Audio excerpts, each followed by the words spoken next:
I remember the first time that I snorkeled.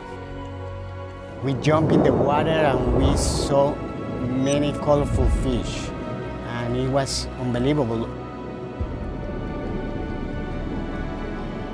So since then, I wanted to repeat that experience again. It wasn't until I turned 24 when I had the opportunity to travel all along the Baja California Peninsula, and that was the moment that I realized that I wanted to be an explorer.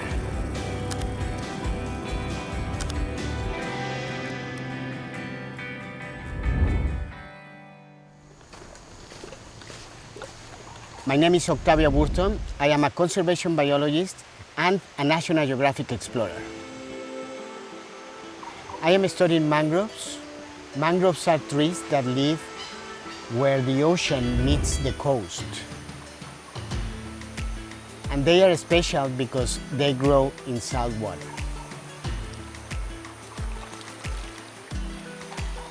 Here in Mexico, I think we have the most beautiful mangroves in all the planet. They are not only beautiful, they provide a lot of economic benefits for coastal communities. The mangrove roots come into the water and they form a refuge for many, many baby fish. Then they can live inside these roots like a nursery. It's like a playground for them.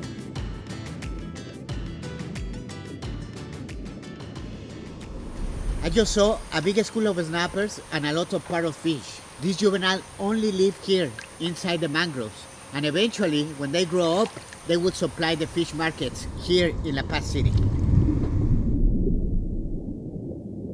Mangroves protect coastal areas against hurricanes and erosion. They also filter water for many coastal towns and provide essential habitat for many species. Unfortunately, in the last 50 years, we have lost half of the mangroves worldwide. And this is because of agriculture, stream farming, coastal development, and pollution. The first step to help mangroves is to know how much mangrove we have in order to tackle this problem. My research involved two techniques. One is counting everything that we have inside the mangrove roots, and the other branch of our research is to estimate the cover of the mangroves. To estimate the mangrove cover, we are using drones.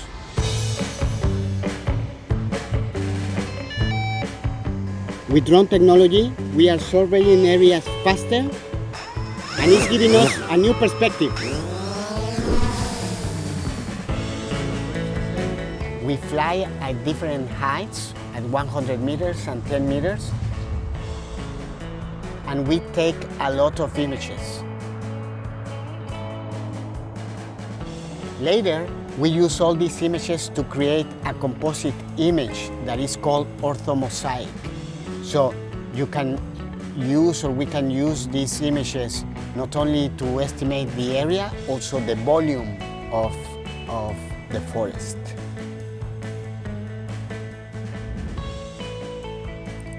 Using all this data, now we know where are all these mangrove areas, how many animals live there, and we can set conservation priorities to protect this beautiful life.